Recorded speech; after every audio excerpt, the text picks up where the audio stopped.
Tugs of war commence as civilizations vie for power.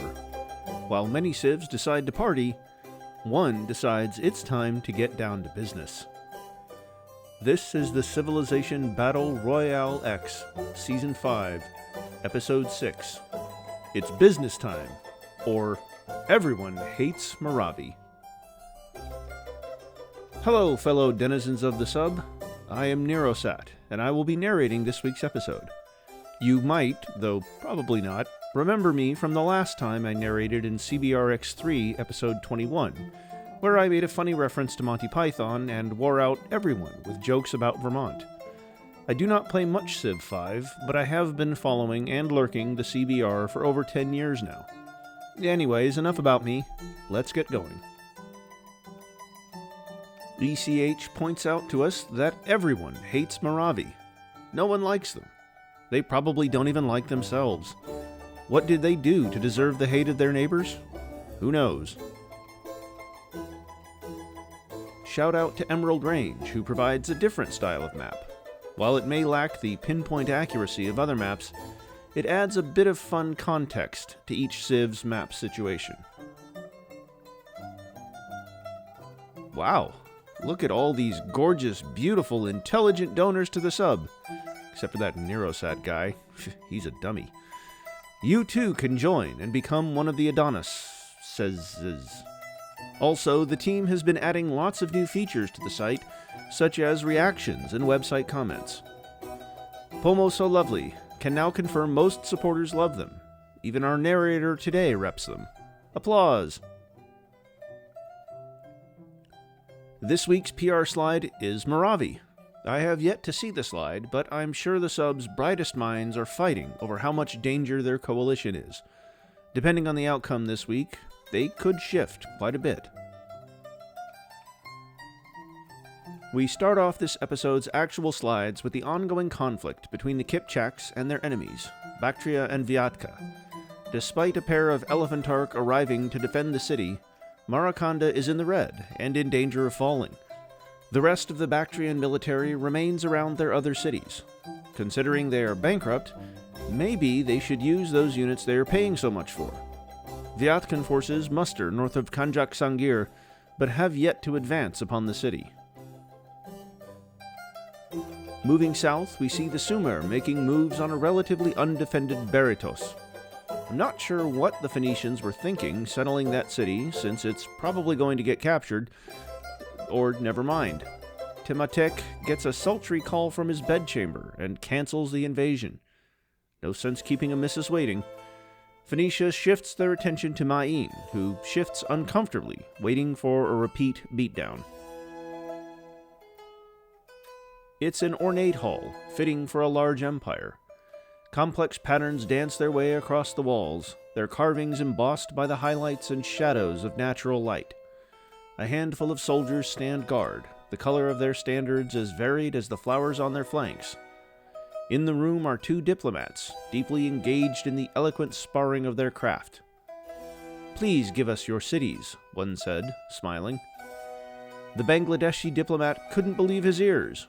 There was no reason to give the Tang more cities, but the man in front of him had an undeniable charm that made him want to agree with his terms. "No," he said shakily. He was explicitly told not to exchange cities. "Pretty please?" Sweat broke out across the Bangladeshi's body. How could this man have such a way with words? He strained, eyes bulging, veins popping, breath haggard. The Tang diplomat extended his hand. His opposite started to do the same before catching his wrist with the other arm. "Must resist." His whole form started shaking, his arms fighting one another to resist the deal. After several minutes of anguish, the man collapses onto the ground. With the last of his strength, he whispers, "No cities, only peace." Bangladesh and Tang make peace, with no cities exchanged. A Pegu settler explores east of Salem, and a Bangladeshi one hikes through the Himalayas.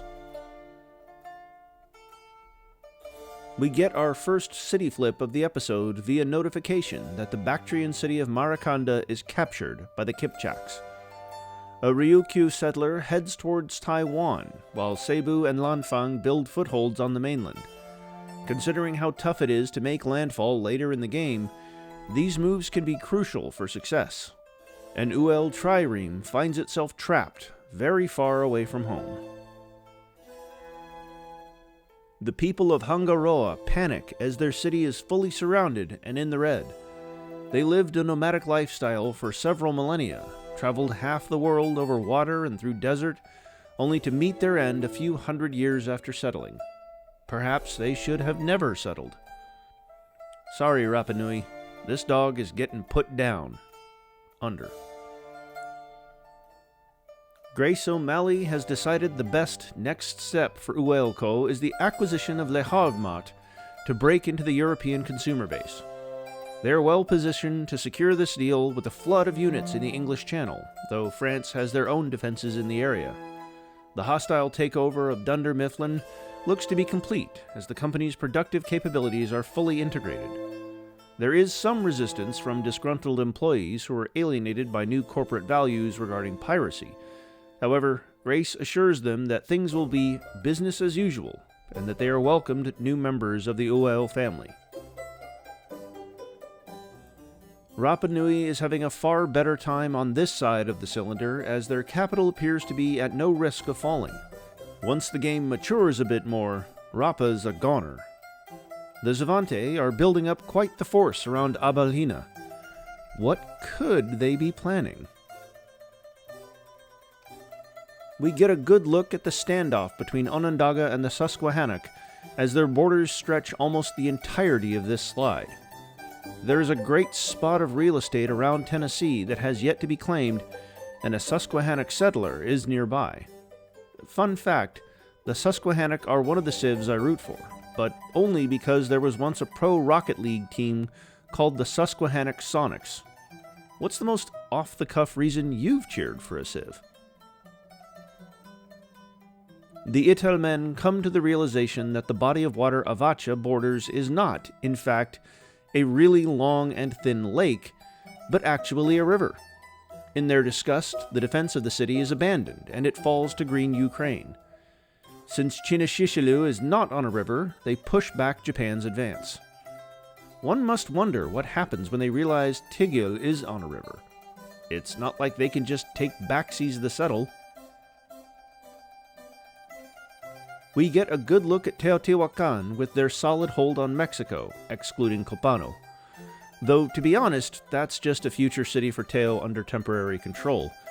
Workers toil to improve the civ's infrastructure, while the war with Zaragua is a formality, if anything. Hangaroa falls to New South Wales, and Australia once again has only 2 inhabitants. This is quite the matchup, as both are top 5 in InfoAddict score. New South Wales has more cities and higher production. Banuba has the more advanced military and higher effective science. Even these differences are very slight, so in my eyes it's a very even matchup. Uluru is still unclaimed. Will that New South Wales settler be the first? Oh boy.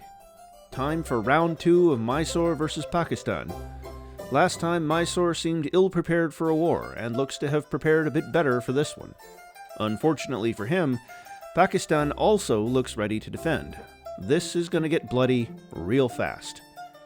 Both sides have opted to not defend their northern cities, but with their remoteness, it's not like much will happen to those cities. Bangladesh looks to take advantage of a distracted Mysore and looks to settle the heart of India and another up in the Himalayas. Heavy with the loss of Hangaroa, their sister city mourns. A nation rattled to their non-existent core, Rapa Nui restructures their government into a principality under Prince Hotu Matua. This way they have a central source of authority to bind their scattered people together. His first act, to spread the teachings of Puata Tupuna throughout Australia and New Guinea.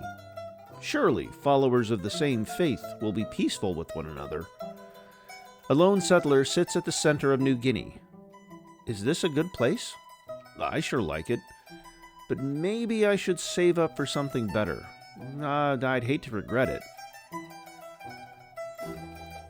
A long and pointless war finally comes to a close as Lanfang and Ternate peace out. What was the point? At least make it entertaining or something. Well, now that these two have stopped fighting, maybe they will notice the free city of Tomari just begging for someone to take it. Having finished claiming Spain, Portugal will need to switch to military action for further expansion. To help with this endeavor, they recruit Nadezhda Dorova to lead their armies. Meanwhile, the ULCO acquisition of Le Havre hasn't made much progress. Nadezhda Dorova was a Russian cavalry soldier who fought in the Napoleonic Wars. Born female, Nadezhda dressed as a man and went by the name Alexander Alexandrov during their military career. After their service, they continued dressing and living as a man, leading to debate among historians on this historic figure's gender identity. The initial action of Operation Hate Moravi Party begins, with Moravi on the offensive as a couple triremes poke Glacis. An Ethiopian settler tucks itself behind a spearman for protection deep within Moravi's zone of influence. Moravi is currently at war with all of their neighbors: Ethiopia, Herero, Luba, and Seychelles. The only exception is Ma'in, though they wouldn't make any difference. It will be a tall ask for them to come out of this unscathed, though natural barriers may assist them as much as their military. Up north, we can see Phoenician ships assault Nashak. While they will probably fall short of taking the city, I do like Phoenicia's bold moves in this battle royale. Turns out Elephant Arc are pretty decent as they retake Marakanda from the Kipchaks. Kipchak forces prepare a counterattack as they organize into a corral linear formation. There are plenty of melee units around, so this has the chance to flip again. I believe this might be our first multi-flip city. Vyatka's troops descend upon Kanjak Sangir and decide to forego the CLF and instead surround the city before commencing the siege. Searching for new opportunities for expansion, the Tang and Lanfang declare war on Ryukyu. From the looks of this slide, it looks like the Tang are going for another diplomatic conquest instead of using their military. Lanfang is probably going to grab the isolated Ryukyu city in Indonesia. Roran troops trickle across Tang's northern border on a yet-to-be-disclosed mission. Huh. There's a city right on our border. Is that ours? No, sir. Like a toddler learning object permanence, Lanfang notices the existence of a far easier conquest than the Ternate. They immediately crash down upon the city, which will surely fall in the next turn or two. The Pegu boats a settler to an island now that they missed the boat for settling in their own backyard. Mine realizes they were missing out on the We Hate Moravi party and decides to invite themselves. The current members look at each other as though wondering, why is he here? Here we get a look at the Ternatan UU, the Arumbai. It is a cargo ship replacement that increases religious pressure from allied city-states. How useful. It also produces yield based on the last expended great person when the route expires. New South Wales takes their name to heart and fills out southern Australia. Uluru remains unclaimed, though a New South Wales settler is nearby. With space on the continent slowly running out, John MacArthur recruits Fidel Castro to aid in the inevitable conflict. The Banuba seem content with continuing to build up what they have. They still have the military tech advantage, though that didn't seem to help them out too much last time. I believe Porvenir is a new settlement from Corral. Its location helps tie previously far-flung Bandoria to the rest of their lands. Yanomami seems a bit sparse on the military front, but at this stage, city exchanges are still rare in the Amazon. They have 2 settlers heading into unclaimed regions of the Caribbean. The Zavante look to be an impossible nut to crack, with a carpet of military units combined with an already unnavigable jungle. Their settlers, meanwhile, continue to mill about the rainforest, surely regretting their earlier lackadaisical methods for city location appropriation. Now they can only lament their choices, realizing that they would be of more use as a banana.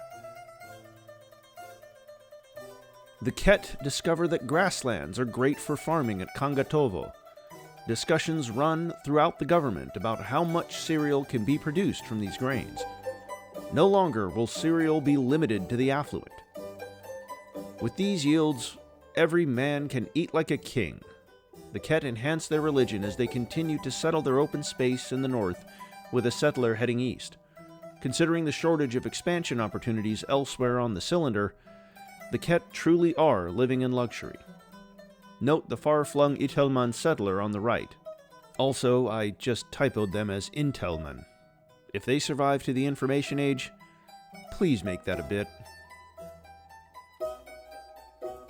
The settles of Ganataha and Gistwayana secure a corner of Canada for the Onondaga. To protect their newly established expansion zone, they establish a military dictatorship. The Kipchaks and the Wasolu join in on the We Hate Maravi party. As mentioned before, Wasolu joins the growing coalition against Maravi. Meanwhile, their settlers compete with their neighbors over the less than optimal settlement locations in the Sahara. If some of these take root, Wasolu's lands will become ever more intertwined with Ores. The Ket expand their religion, Samanism, with synagogues and every man a king. Synagogues allow the Ket to purchase mandirs with faith.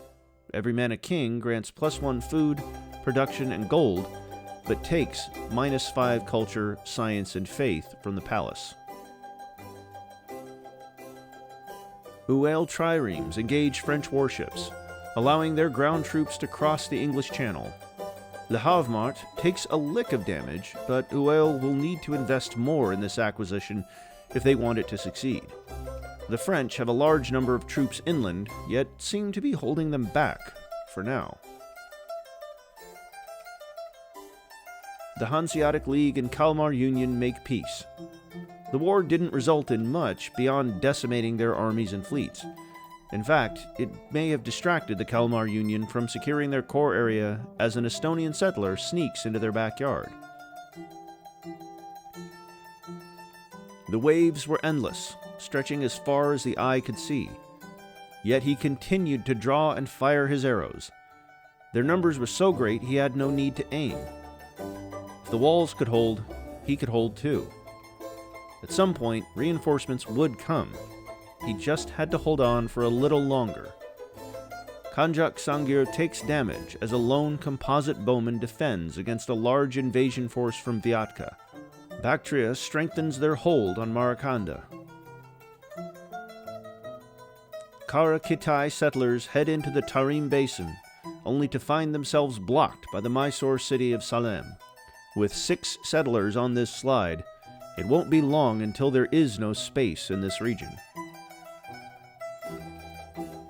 The Ket find themselves in an unfamiliar scenario. There is a direction they are blocked from settling. A trio of Rauran cities put a stop to the eastward expansion of the Ket and give themselves some space to work with. The Itelman settler wonders why they walked through all that open wilderness just to get stuck here.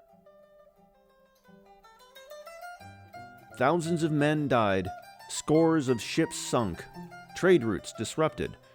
And for what? The war achieved nothing. Anxious and uncertain, the merchant guilds of the Hanseatic League call a Tagfart, a Hanseatic Diet, to discuss what went wrong and how to fight wars good in the future. They came to the conclusion that a loose league of guilds could not achieve the coordination and responsiveness necessary to deal with foreign threats. As a result, they consolidated into a monarchy under King Vollenviver, for who knows when they might find themselves at war again. I guess we know now. Estonia declares war on the Hanseatic League, kingdom. They share borders, so who knows what can happen. What we did know was that Tomari would fall to Yanfang. That was a poor settle by Ryukyu, and this result should be a surprise to no one. The settler to the north may indicate that Ryukyu has yet to learn their lesson. Growing tired of the squawking and cawing, Japan makes peace with the Itelmen. If being at war means listening to that raven all the time, then they can keep their cities. After realizing there were no more cities to capture, a confused John MacArthur makes peace with the Rapa Nui. As he watches their diplomats leave, he wonders where they're going and where they came from. A city that sprang up from the dirt, with ambassadors that fade into the quiet wind. The sheer and absolute wide-open space available to settle in North America is incredible. Any other region on the cylinder would love to have this. Tlingit and Pomo compete to make the best C-shaped empire. On the minimap, it sort of looks like Pomo's is eating ponca, which they probably should do at some point. The scout shifted nervously as he recounted his findings. New South Wales had conquered a city from a so-called Rapa Nui people.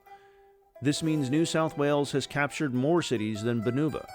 Jandamara did not look pleased, spurring the scout to quickly add that they located another Rapa Nui city on an island off their north coast.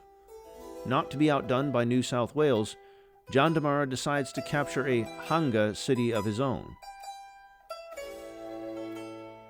Tlingit fleets make another attempt at capturing Behepal and get it into the red.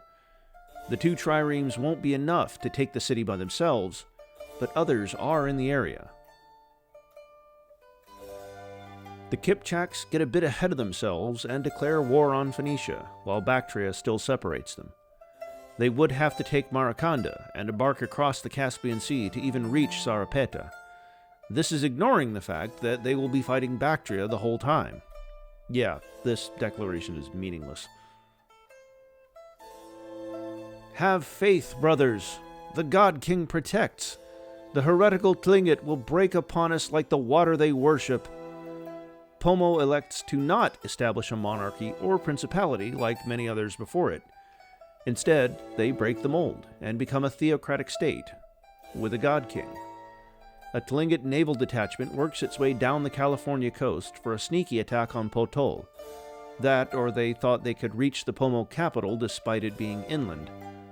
Pomo has yet to rid themselves of the two triremes besieging Behepal, and their turn has already been processed.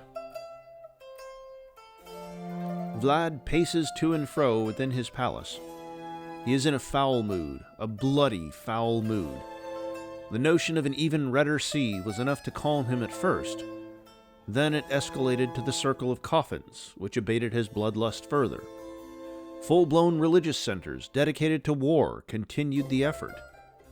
But now he needed to do more, something even grander.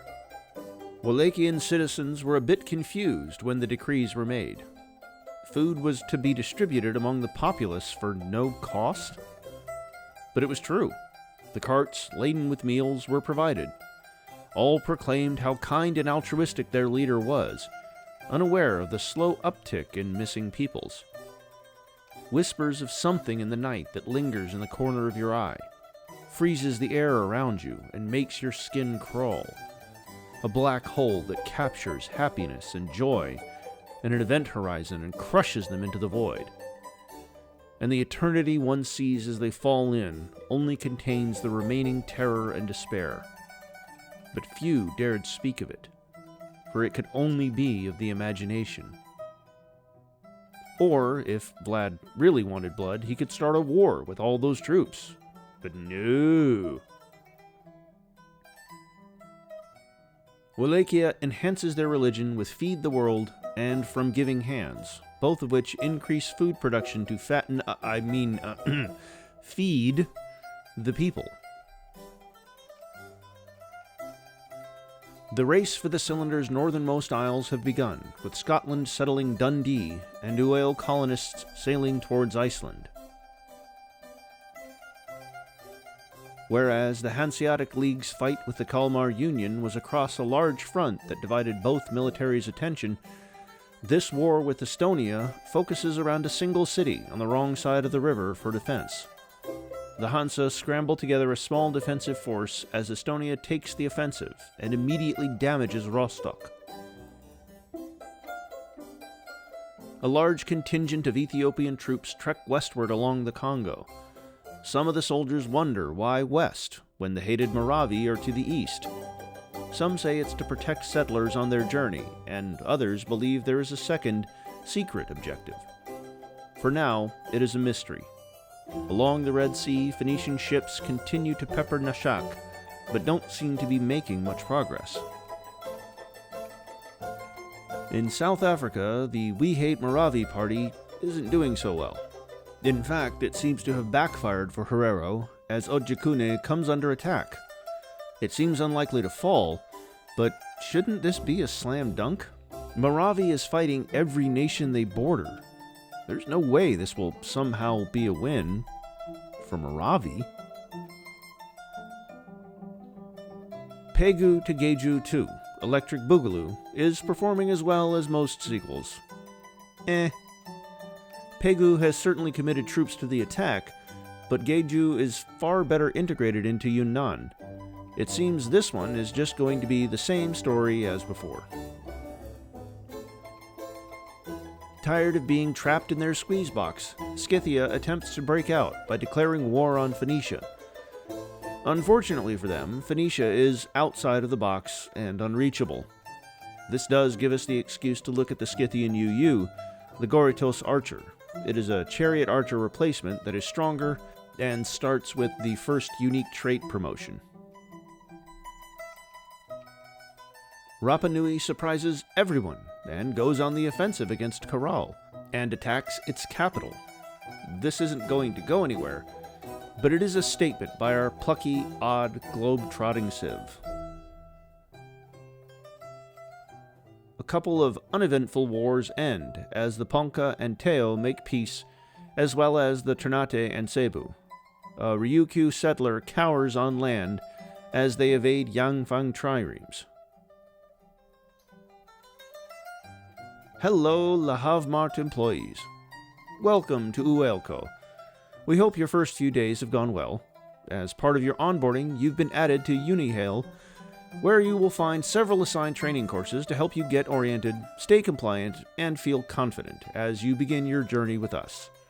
Be sure to attend one of the 3 orientation sessions to familiarize yourself with Uel's mission, culture, leadership, key contacts, and much more. Welcome to the Uel family. I had completely forgotten that the Bjarmians were at war with the Kalmar Union, which makes sense because nothing has happened. Triremes fight in the northern reaches of the ocean over nothing, and a large Bjarmian force slowly stumbles through frigid forests before splitting up to attack Turku and Vasa. Keeping in mind their record against Estonia, I doubt their chances. Vyatka forces finally succeed at taking Kanjak Sangir with a convincing push. The Kipchaks have no chance of reclaiming the city, and they also have to contend with a Bactrian push towards Sarai. The Ural Mountains provide some protection for their northernmost lands, but the fall of Kanjak Sangir opens a path for Vyatka to threaten the Kipchak core. IMDb score 4.2 out of 10. Same boring plot, same disappointing ending. Here is a close look at the Wriggling Rider, a horseman replacement that gets extra movement during Golden Ages and refreshed movement on fresh water. They can dig wells on plains and desert that provide fresh water. I can't help but imagine these riders constantly wiggling about like an antsy toddler or one of those inflatable car dealership people. Just a big formation of them at attention, but wriggling. The Scythians declare war on France in another attempt to get out of their box. Once again, they are separated by another civ. This is the 3rd civ they are fighting that has one civ separating them. The others are Phoenicia and the Kalmar Union. Who are they going to attack next? The Kipchaks? Ket? The Papal States? Apparently, anyone besides their neighbors.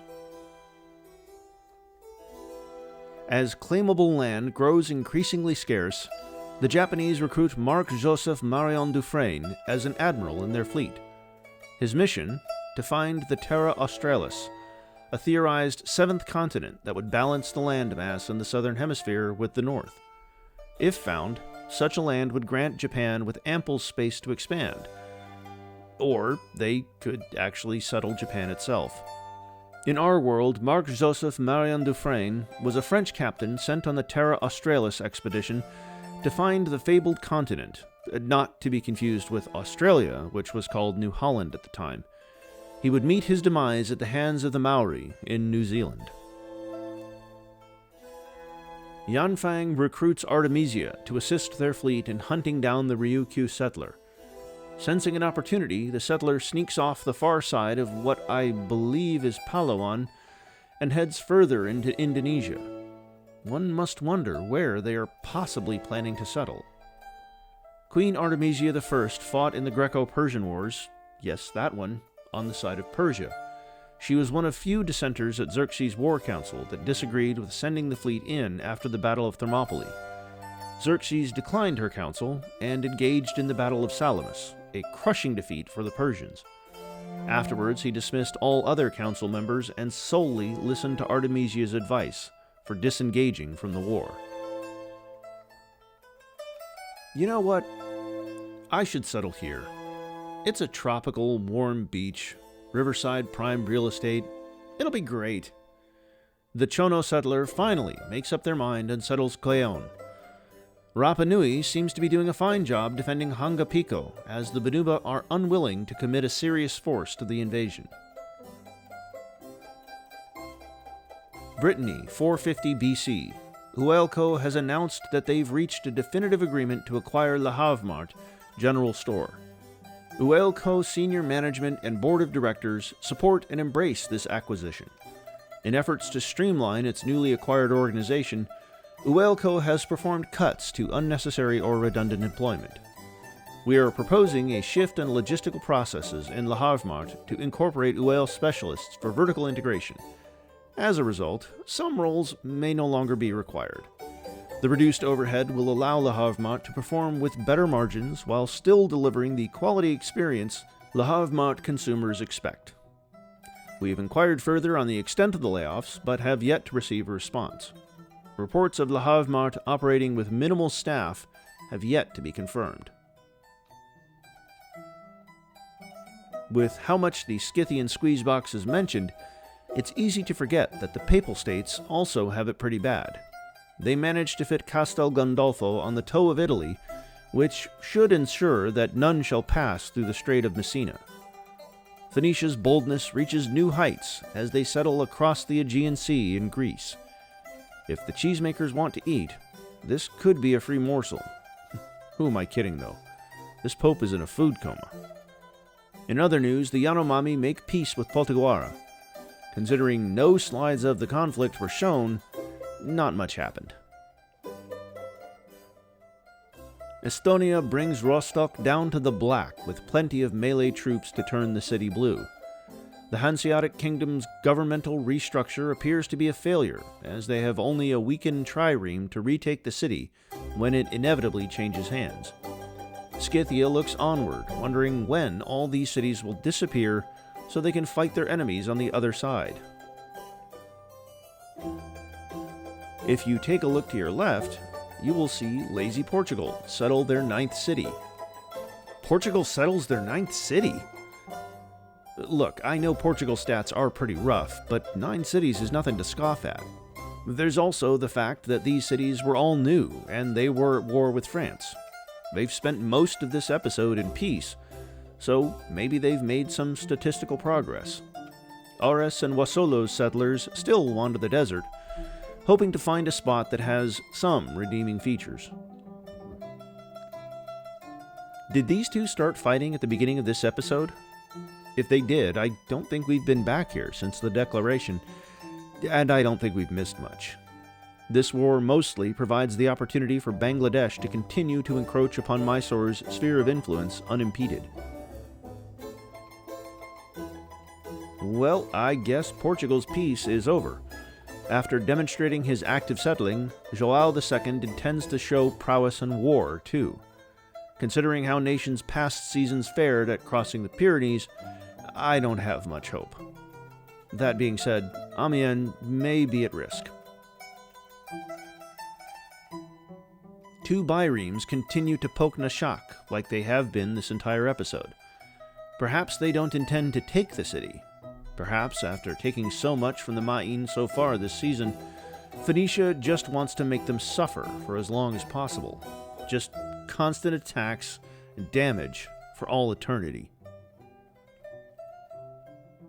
Moravi manages to get Ojikune down to the red, but they only have 2 weakened melee units left.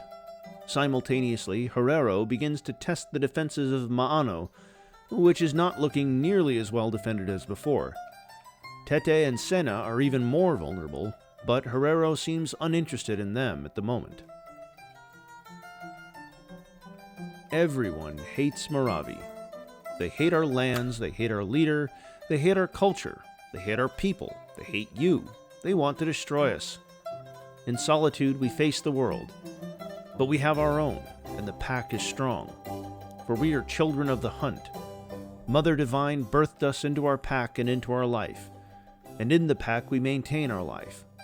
For by nature the prey outnumber the predator, and those who leave the pack will perish, by their hands or ours. Rejected by the world, the Moravi turn insular, forming cults based on their goddess of hunt pantheon. The Moravi Niao cultist is a missionary replacement that is invisible on roads, improvements, or with another unit. They can expend themselves on city ruins to build a city.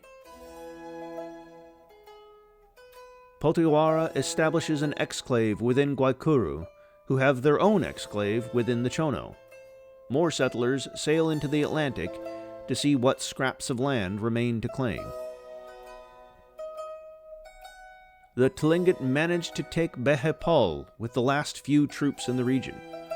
Pomo has several melee units nearby, so I expect this to flip back. More settlers from these two civs meander around unclaimed Canada. The Pomo break away from their sea settling pattern, while the Tlingit look like they're going to continue following the sea pattern religiously. Estonia succeeds at taking Rostock, and it looks like it's going to stay blue. Bremen is far better protected, and very unlikely to fall. Estonia should peace out, as from this point on they are just going to waste hammers. Sumer makes a few peace deals and takes stock on their options. They are a rump state, yet still have options. One would be to go with the time-old classic of picking on someone even weaker than you and attack Ma'in. Another is to try again for Berytos, as the Phoenicians seem to have even less of an army than before. Seriously, where is the Phoenician army? They overcame the overextended accusations before, but they seem to double down on their bluff. Will anyone call it? Pomo retakes Behepal with relative ease and looks to hold it for a few turns. If the Tlingit want to flip the city again, they will need to bring that fleet from their capital and some ground forces to establish a foothold. Ugh. Looks like the Battle Pope finally woke up and decided to take the gift set before them. They have more than enough to take the city if they commit to it. We also get a pretty good look at Wallachia and its sizable army. Perhaps they should put it to use. We reach game turn 100, which means it's time for the Info Addict slides. First up, we have our science leaders. Lanfang is a step above the rest, but only by a single tech. Take note of Zaragua and Sumer in the top 5 and 10, respectively. This is probably their one saving grace in an otherwise uninspired performance. New South Wales has the largest army on the cylinder, but only barely ahead of Ethiopia, who is currently at war. Scythia finds its military at number 5, but refuses to use it on an enemy it can reach. Anishinaabe has had a quiet episode, but is number 4 on this list. We switch from top players to bottom for net happiness.